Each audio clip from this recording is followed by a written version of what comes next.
இங்கு பெருந்திரளாக கூடியிருக்கும் இளைஞர்களே,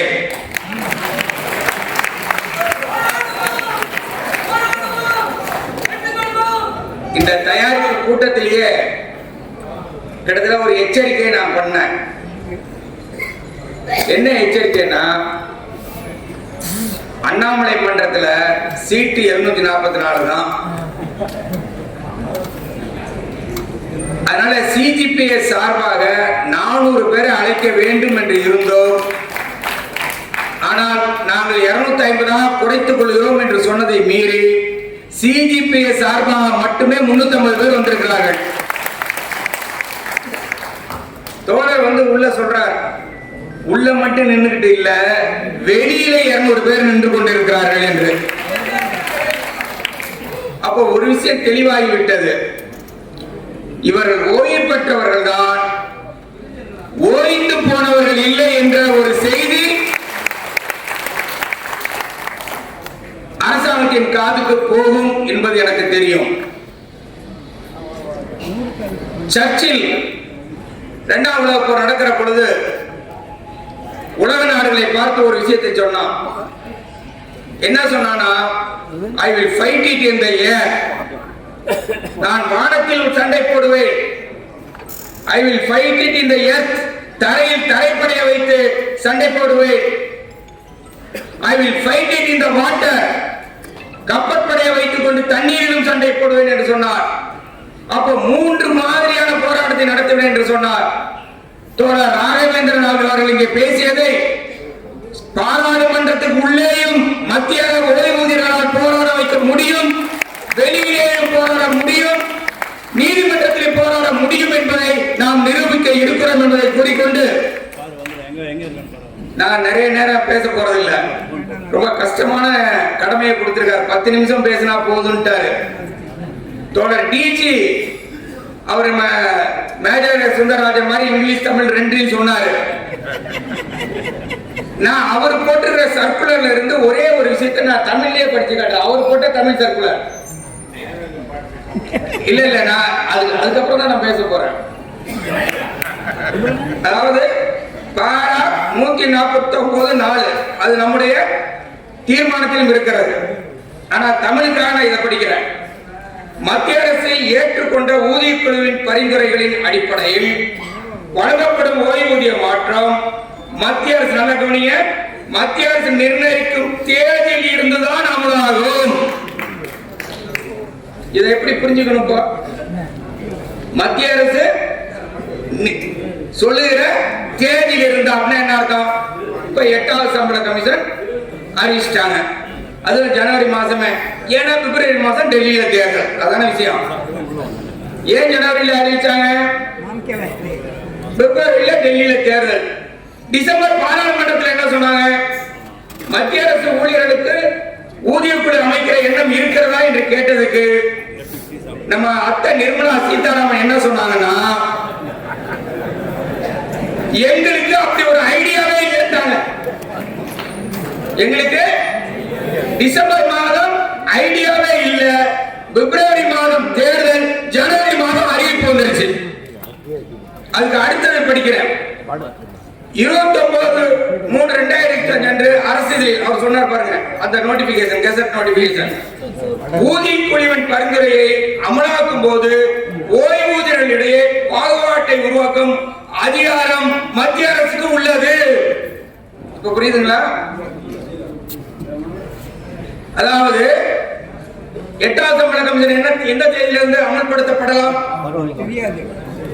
7வது சம்பள கமிஷன் முடிஞ்சிருது 2025ஓட 1/1/2026 இருந்து 1/1/2026 இருந்து அது சம்பள கமிஷன் யாருக்காக போடுறான்னு தெரியுமா உங்களுக்கு? அது யாருக்காகனா இப்ப சர்வீஸ்ல இருக்கிறவங்களுக்கு மட்டும் தான் சம்பள கமிஷன்.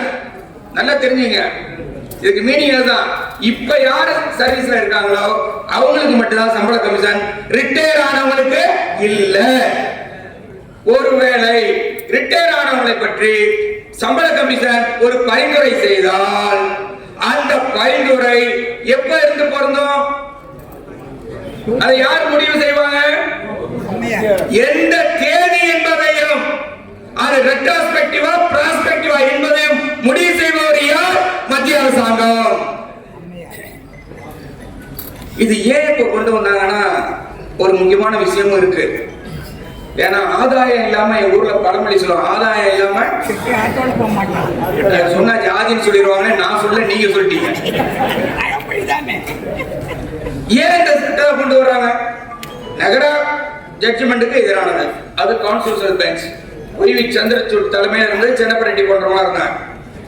S30 கேஸ், அதுவும் ஈக்வாலிட்டி பிஃபோர் லா ஆர்டிகல் 14, அதுவும் இதையும் மீறி இதை ஏன் கொண்டு வர்றாங்க? ஒரே நோக்கம் தான். அவங்களும் ஈக்வாலிட்டி பிஃபோர் லா பேசுறாங்க. யாரு? கவர்மெண்ட். இப்ப நம்ம பிஎஸ்என்எல் பத்தி தோழர்கள் பேசும்போது சொன்னாங்க. இப்போ இது புரியணும்னா ஒரு உதாரணத்தோட சொல்லிடுறேன். இப்போ எல்ஐசிக்கு பேங்க் எப்படி ரிவைஸ் ஆகுது? ஒரு 10வது பேச்சுவார்த்தை அல்லது ஒரு 12வது பேச்சுவார்த்தை, ரைட்டுங்களா? அப்பொழுது என்ன ஓய்வூதியமோ அந்த ஓய்வூதியத்தை வாங்கிடுவாங்க. ஒருவேளை 12வது பேச்சுவார்த்தையில 13வது பேச்சுவார்த்தையில ஓய்வூதியம் மாறினால் ஏற்கனவே ஓய்வூதியம் பெறுபவர்களுக்கு அந்த ஓய்வூதியம் வழங்கப்படாது. புரியுதா உங்களுக்கு? அதனால மேடம் என்ன சொல்றாங்கன்னா, ஈக்வாலிட்டி பிஃபோர் லா எவனுக்கு இல்லையோ அவனோட வாங்குறவனை கொண்டு போய் சேர்த்துறேன். புரியுதுங்களா? ஈக்வாலிட்டி பிஃபோர் லா யாரோட போய் சேர்க்கிறேன்? பேங்க்ல இருக்கிறவனுக்கு அடுத்த ரிவிஷன் இல்ல, எல்ஐசில இருக்கிறவனுக்கு அடுத்த ரிவிஷன் இல்ல, மத்திய அரசு ஊழியர்களுக்கு மட்டும் என்ன ஒவ்வொரு சம்பள கமிஷனுக்கு ஒரு ரிவிஷன். அதனால ஈக்வாலிட்டி பிஃபோர் லா யாரோட? வாங்காதவனோட. அதுதான் இதுல இருக்கிற முக்கியமான விஷயம். அடுத்த இன்னொரு விஷயம் என்னன்னா, இந்த ஜட்ஜ்மெண்ட் அவர் தோழர் டிஜி பேசினப்ப எனக்கு அதை சொல்றதுக்கு ஒண்ணும் இல்லை. அதாவது A to Z இதை நீங்க படிச்சீங்கன்னா தெளிவா இருக்கலாம். இந்த அரசாங்கத்துடைய நோக்கம் என்ன? அவர் சொன்னார், எம்ப்ளாயருக்கு கொடுக்கிற இன்சென்டிவ், எம்ப்ளாயர் லிங்க்டு இன்சென்டிவ். இப்ப நான் ஒரு கேள்வி கேட்கிறேன், மத்திய அரசு ஊழியருக்கான ஓய்வூதியம் பட்ஜெட்ல எவ்வளவு?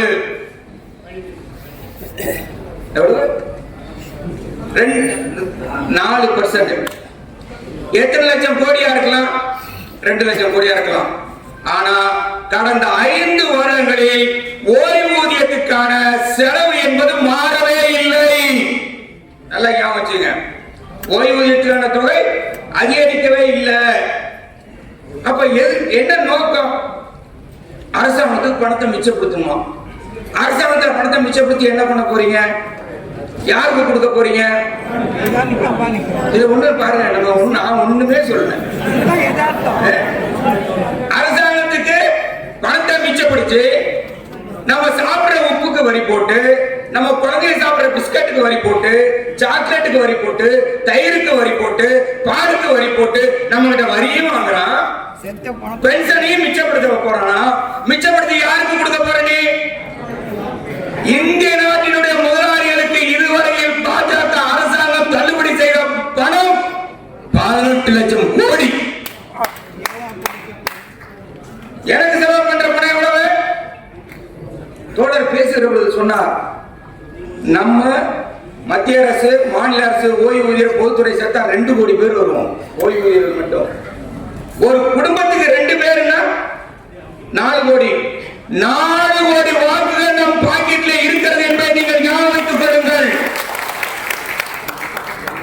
5 வருஷத்துக்கு ஒரு தடவை தேர்தல் வந்தாவே நம்மால் சில விஷயத்தெல்லாம் செஞ்சு போடுறோம், ரைட்டுங்களா? எனக்கு என்ன தோணுதுன்னா, இங்கே கூட ஒரு தீர்மானம் போடலாம், 3 வருஷத்துக்கு ஒரு தடவை தேர்தல் வைங்க.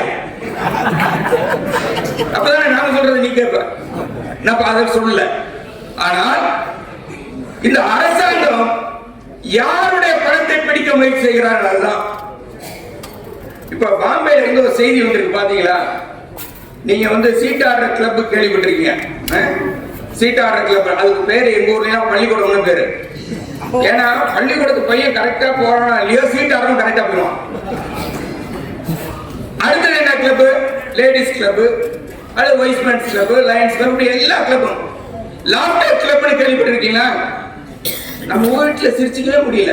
நம்ம குடும்பம் எப்படி இருக்கு பாருங்க. பையனு நம்மள 5 பெட்ரூம் பிளாட்டுங்க, மொத்தம் இருக்கிறது 2 பேர். பெரிய பிளாட். பையன் பேசிய மாட்டேங்கிறான், பொண்ணு பேசிய மாட்டேங்கிறான், பொண்டாட்டி பேசிய மாட்டேங்கிறான். என்ன எல்லாரும் என்ன பண்ணி கையில வச்சிருக்காங்க? யாருக்கு? அதனால என்னன்னா சிரிச்சாகணும்ல, உடம்புக்கு நல்லது இல்ல. அதனால லாப்டர் கிளப்னு ஒண்ணு வச்சிருக்கிறான். அங்க போய் எல்லாரும் அழகான சிரிப்பாங்க. பீச்சில் வந்தீங்கன்னா ஞாயிற்றுக்கிழமை கொஞ்சம் பேர் தனியா சிரிச்சுட்டு இருப்பாங்க பாருங்க. அது வேற மாதிரி இல்ல, நல்லா சவுண்ட் மைண்ட்ல இருக்கவங்க தான் சிரிக்கிறவங்க. இப்ப ஒரு கிளப் வந்திருக்கு, அதான் முக்கியமான பாயிண்ட். என்ன கிளப் தெரியுங்களா? பாம்பேல என்ன கிளப் இருக்கு சொல்லுங்க?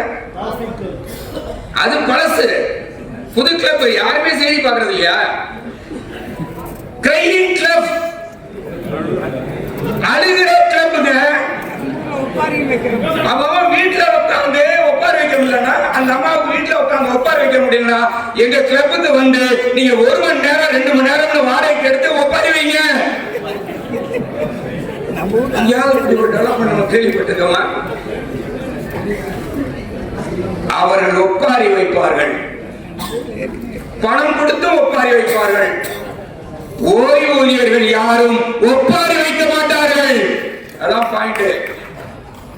ஓய்வூதியர்கள் நினைத்தால் இந்த வேண்டேஷன் ஆக்டை மாற்றி தூக்கி எறிந்து குப்பை கூட அனுப்புவார்கள்.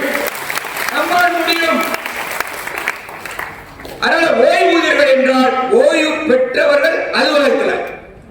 நம்மள நிறைய பேரை பார்த்தா ரிட்டையர் ஆன மாதிரியே தெரியுது. நம்ம பார்த்தா என்னமா ரிட்டையர் பண்ணி அனுப்பிட்டான்.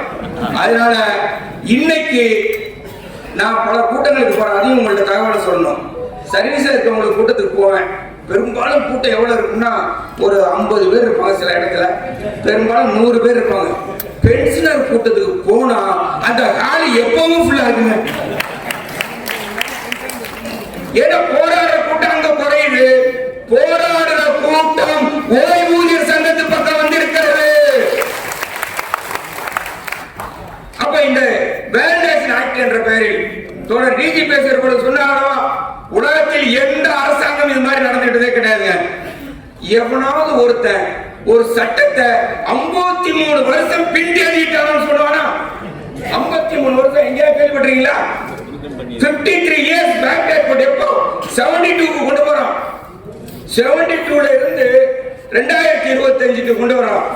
அப்போ இதனை எதிர்த்து போராடுவதற்காக ஃபாரம் ஆஃப் சிவில் பென்ஷனர்ஸ் நாம் உருவாக்கி இருக்கிறோம்.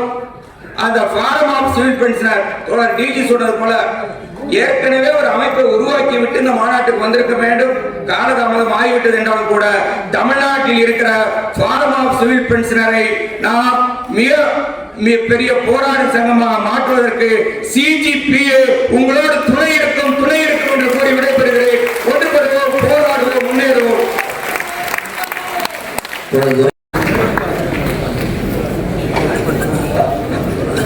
கூட்டத் தலைவர் திரு மோகன் அவர்களே, இன்றைய கன்வென்ஷன் ரெசல்யூஷன் இதை வழிமொழியறதுக்கு நான் இங்க உங்க முன்னாடி வந்திருக்கிறேன். இதை நாங்கள் வழிமொழிகிறோம். நாங்கள்னா யாரு? பாலசுப்ரமணியம் மாத்திரம் இல்லை. இன்றைக்கு all India federation of pensioner association என்பது ஒரு 250 சங்கங்களை உள்ளடக்கிய ஒரு ஃபெடரேஷன். ஸோ நான் இதை வழிமொழிகிறேன்னு சொன்னா 250 சங்கங்கள் வழிமொழிகிறது என்று பொருள்.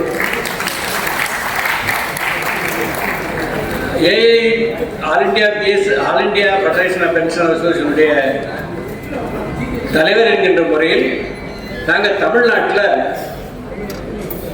சென்ட்ரல் ஸ்டேட் பென்ஷனர்ஸ், மத்திய மாநில அரசு ஓய்வூதியர்களுடைய கூட்டமைப்பு ஒன்று ஏற்பாடு செய்திருக்கிறோம். அந்த கூட்டமைப்புக்கு நான் தான் தலைவர். அந்த கூட்டமைப்பின் சார்பிலும் நாங்கள் இந்த தீர்மானத்தை வழிமொழிகிறோம். அப்ப மத்திய மாநில அரசு ஊழியர்கள் மட்டும் தானான்னு கேட்டீங்கன்னு சொன்னா இல்ல. அங்க பாருங்க, சாதாரண ஒதுங்கி உட்கார்ந்துக்கார தோழர் ஜெகநாதன் தமிழ்நாடு எலக்ட்ரிசிட்டி போர்டு சங்கத்தினுள் கிட்டத்தட்ட 60,000 உறுப்பினர்களுக்கு அவர் தலைவர். அவருக்கு சாதாரண உட்கார்ந்துருக்காருன்னு சொன்னா அவருடைய சார்பிலும் நாங்கள் இதை வழிமொழிகிறோம் என்று பொருள். அது மட்டுமல்ல, கோயம்புத்தூர்ல இருந்து மதுரையில இருந்து இங்க டிக்கெட் வாங்கி இந்த கூட்டத்தில் கலந்துக்கிறாங்க. நாளைக்கு பிள்ளையார் சதுர்த்தி இருந்தா கூட அதை பொருட்படுத்தாம இங்க வர்றாங்க. தமிழ்நாடு டிரான்ஸ்போர்ட் பென்ஷனர்ஸ் அசோசியேஷனுடைய தலைவர் சம்பத் இங்க வந்து கீழே உட்கார்ந்துருக்காரு.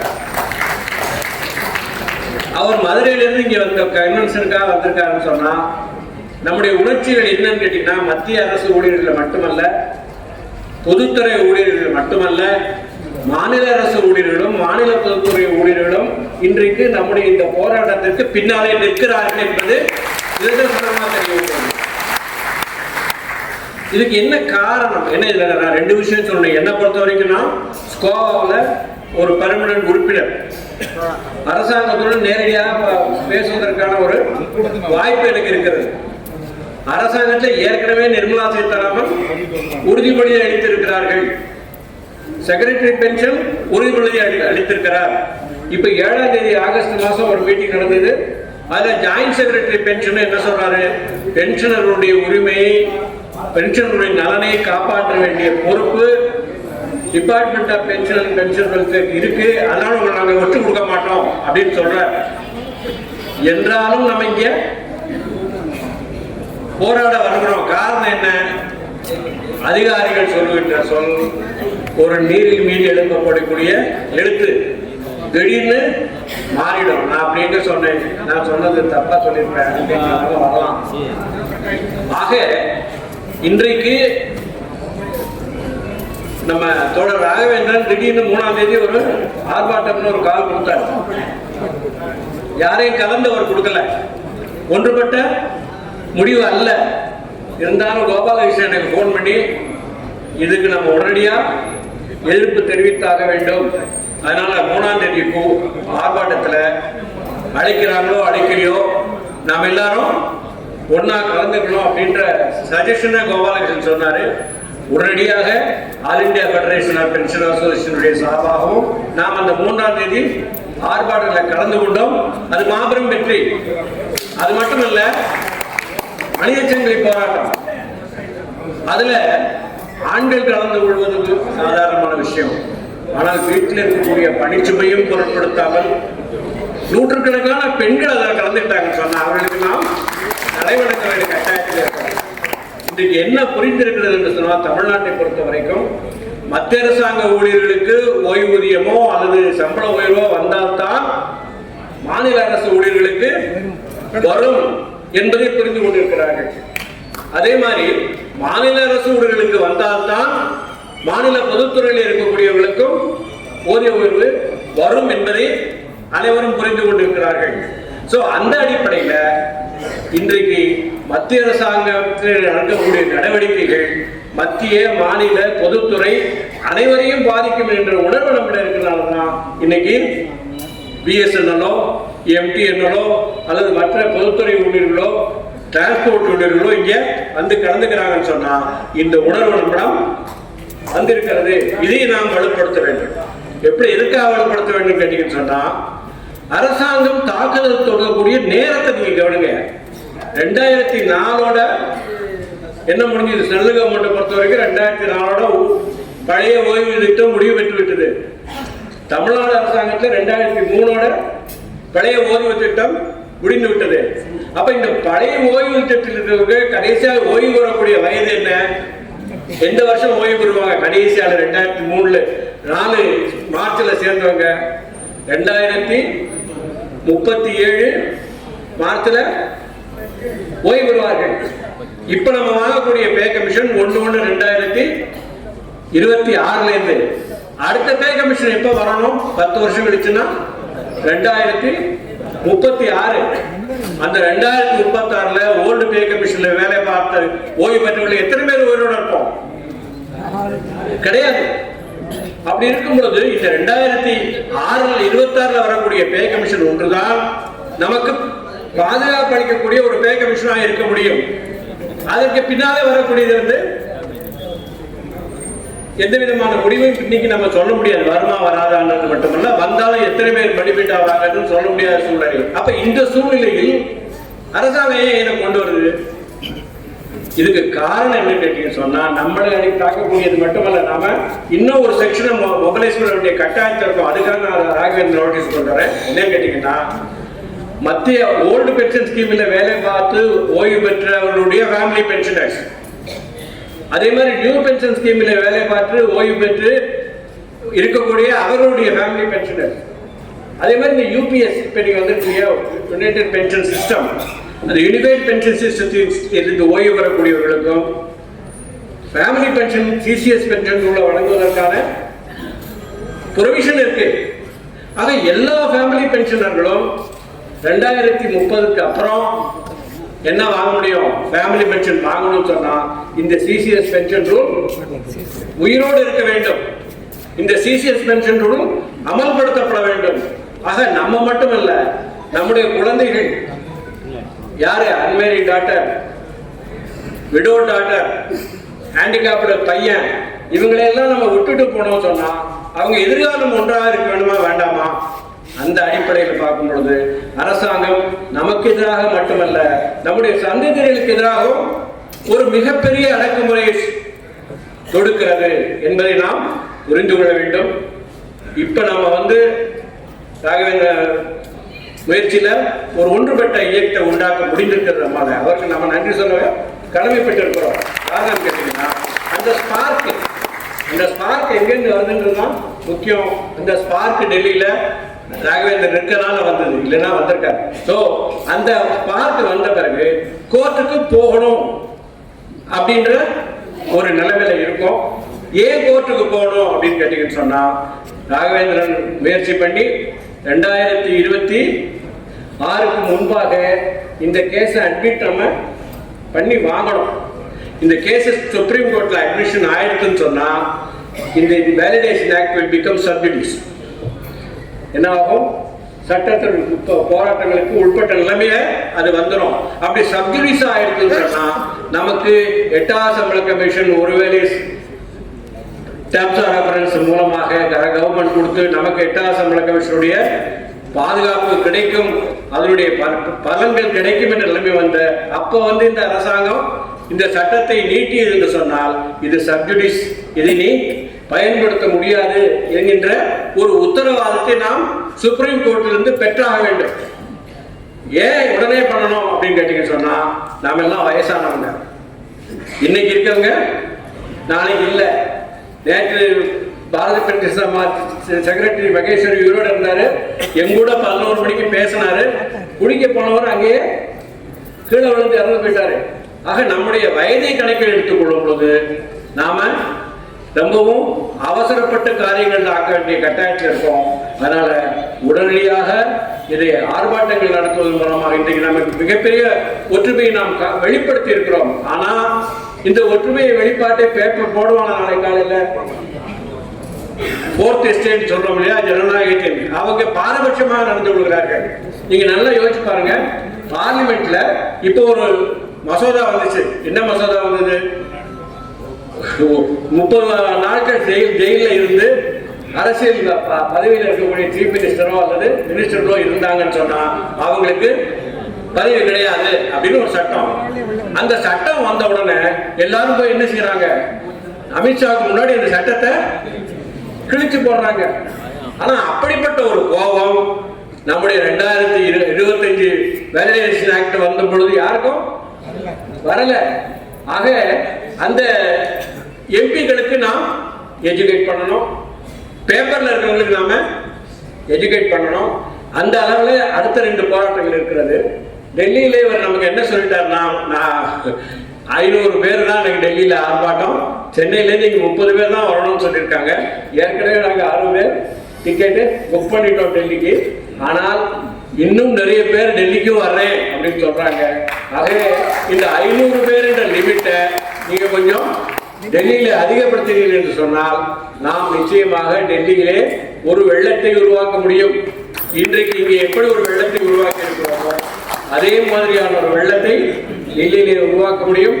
அங்கே அவர்கள் நேரடியே சென்று அவர்கள் கன்னத்தில் அறைந்தால்தான் அவர்கள் இதை திரும்ப பெறுவார்கள். ஆக நம்முடைய நோக்கம் என்ன? இந்த ரெசல்யூஷனோட நோக்கம் என்ன? வேலிடேஷன் ஆக்ட் உடனடியாக திரும்ப பெறப்பட வேண்டும். 2வது நோக்கம் என்ன?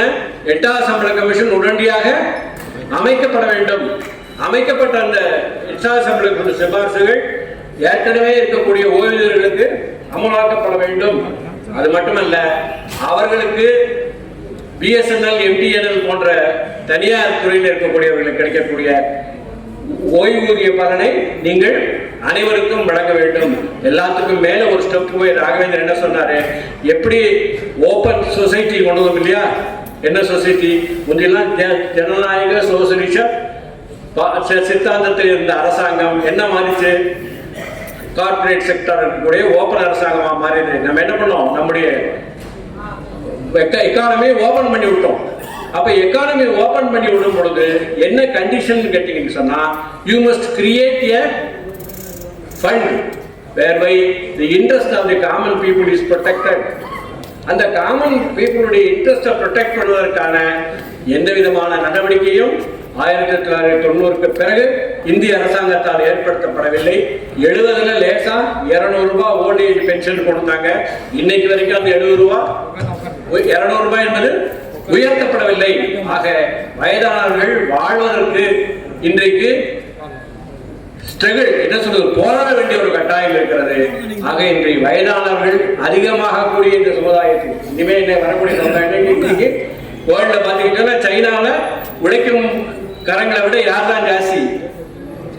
வயதானவர்கள் தான் ஜாஸ்தி. ஜப்பான்லயும் அதே மாதிரி வயதானவர்கள் தான் ஜாஸ்தி. இந்தியாவும் அந்த பாதையை நோக்கி தான் போய்கொண்டிருக்கிறது. ஆகவே வயதானவர்களுடைய உரிமை காக்கப்படவில்லை என்று சொன்னால் இந்திய ஜனநாயகம் நிலைக்காது. ஒரே ஒரு விஷயத்தை சொல்லி நான் கொடுத்து முடிச்சுக்கிறேன். இதான் கேட்டீங்கன்னு சொன்னா, ஏற்கனவே Bharat pension Samaj, all India federation, national federation எல்லாம் சேர்ந்து ஒரு கால் கொடுத்தோம் பென்ஷனர்களுக்கு. என்ன கொடுத்தோம்னா, 8வது சம்பள கமிஷனை சிபாரிசு செய்யாத எந்த அரசியல் கட்சிக்கும் நீங்க ஓட்டு போடாதீங்க அப்படின்னு ஒரு கால் கொடுத்தோம். அதனுடைய விளைவு என்ன? நம்ம தோழர் திரைப்படம் சொன்னா, இல்ல எலெக்ஷன் வந்ததுக்காக தான் அது கொண்டாங்க, இல்லைன்னா பே கமிஷனே வந்திருக்காது அப்படின்னு. ஆனா நமக்கு நம்முடைய ஓட்டின் பலம் என்பதை நீங்கள் புரிந்து கொள்ளுங்கள். 2024 என்ன சொன்னாங்க? 400 நமதே. பாரதிய ஜனதா கட்சியுடைய கோரிக்கை முழக்கம் என்ன? 400 எம்பிக்களும் யாருக்கு தான்? எங்களுக்கு தான் அப்படின்னு சொல்லி எலெக்ஷன்ல ரெப்ரசன்ட் பண்ணாங்க. தனிப்பட்ட மெஜாரிட்டி கூட கிடைக்காத நிலைமையை நம்மாலே உருவாக்க முடிந்தது. யாரும் சொன்னா, நம்ம ஒரு ஓட்டு மட்டுமில்ல, தொட்பாண்டி சொன்ன மாதிரி வீட்டுக்கு 2 ஓட்டு மட்டுமல்ல, வீட்டில் இருக்கக்கூடிய மற்றவங்க சொல்றது மட்டும் இல்ல. இன்றைக்கு நீங்க பாத்தீங்கன்னு சொன்னா, எல்லா பொதுத்துறை நிறுவனங்களும் யாரை கூப்பிடுறாங்க? வயசானவங்களாம் வாங்க, வீட்டுல இருந்துட்டே உங்களுக்கு 40,000 ரூபாய் சம்பளம் தரோம், உங்களுக்கு நீங்க அட்வைசரா இருங்க, நீங்க வேலையை பார்க்க வந்து உட்கார்ந்தா போறோம் அப்படின்னு சொல்றாங்க. அதற்கு என்ன காரணம்? நம்மாலே கருத்துக்களை உருவாக்க முடியும். நம்ம we can create opinion in the society. அதனாலதான் நம்ம சொன்னா கேட்பாங்க அப்படின்ற அடிப்படையில் நம்மளை வேலைக்கு வாங்கன்னு கூப்பிடுறோம் ரிட்டையர் ஆன பிறகு கூட. ஆக நம்மாலே கருத்துக்களை உருவாக்க முடியும். நம்மிடம் வாக்கு என்கின்ற பலம் இருக்கிறது, ஆயுதம் இருக்கிறது. அதை நம்மாலே உபயோகப்படுத்தினோம் என்று சொன்னால், ஒன்றுபட்டு இதே மாதிரி ஒன்றுபட்டு ஒரே திசையில் நம்மை செலுத்தினோம் என்று சொன்னால் இந்த அரசாங்கங்களையும் மாற்றுவதற்கு நமக்கு வலிமை இருக்கிறது. புரிந்து கொள்வோம், ஒன்றுபடுவோம், போராடுவோம். நன்றி, வணக்கம்.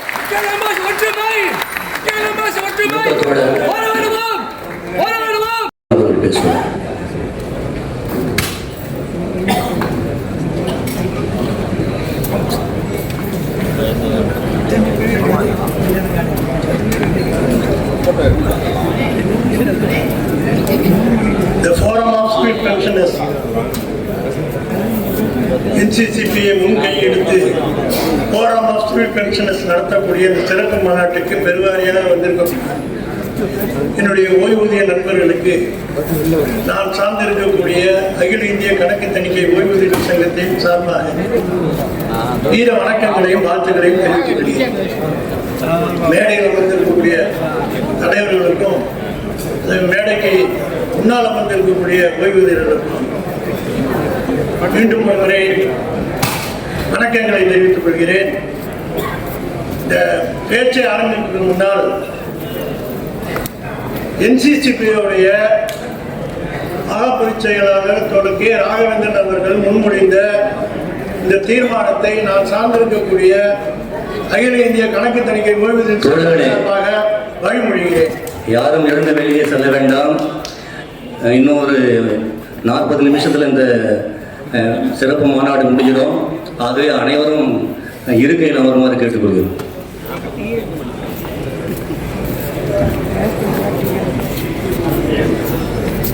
இந்த வேலிடேஷன் கிளாஸை பற்றி ஏற்கனவே பல தலைவர்கள் பேசிட்டாங்க.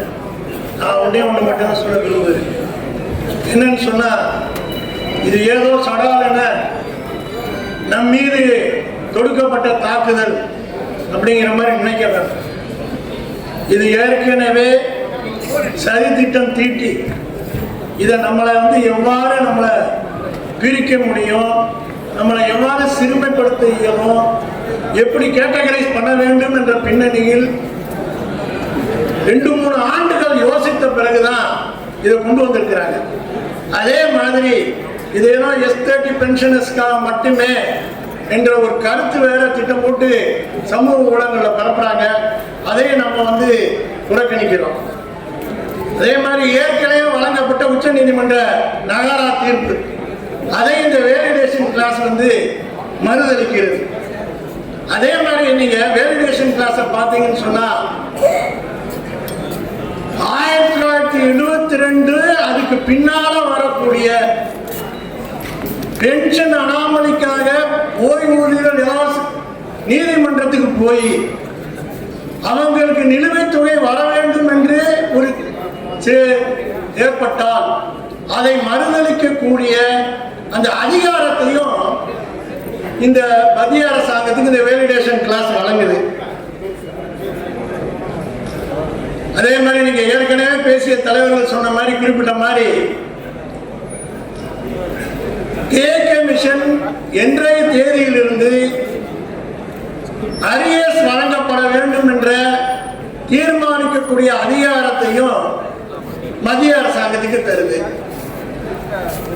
அப்புறம் இதுல ஆர்டிகளை நீங்க படிச்சு பார்த்தீங்கன்னு சொன்னா, இந்த வேலிடேஷன் ஆக்ட் வந்த பிறகு இம்ப்ளிமெண்ட் ஆன பிறகு எந்த பென்ஷன் அனாமலிக்காகவும் அடிப்படையான உரிமையான லீகல் ரைட்ல நீங்க உச்ச நீதிமன்றத்தையோ மற்ற நீதிமன்றங்களையோ அணுக இயலாதுன்னு சொல்றாங்க.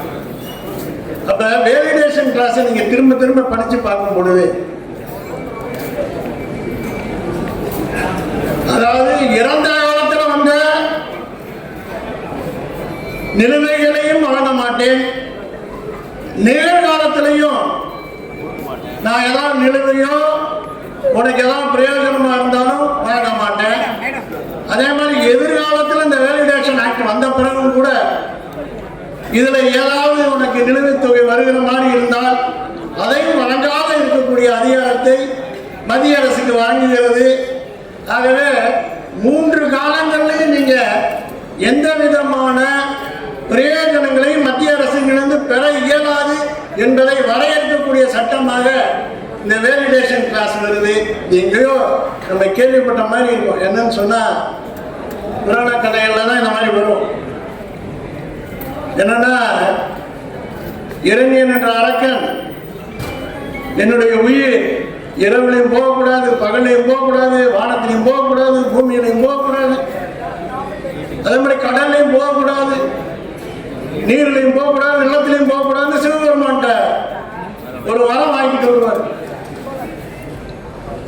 ஒரு கொடுமையான ஒரு அரசாட்சியை மக்களை குடும்பப்படுத்துகிறதா புராணத்திலே வருது. ஆனா அதை எதிர்த்து கடவுள் என்ன பண்ணுவாரு? நரசிம்ம அவதாரம் எடுப்பார்.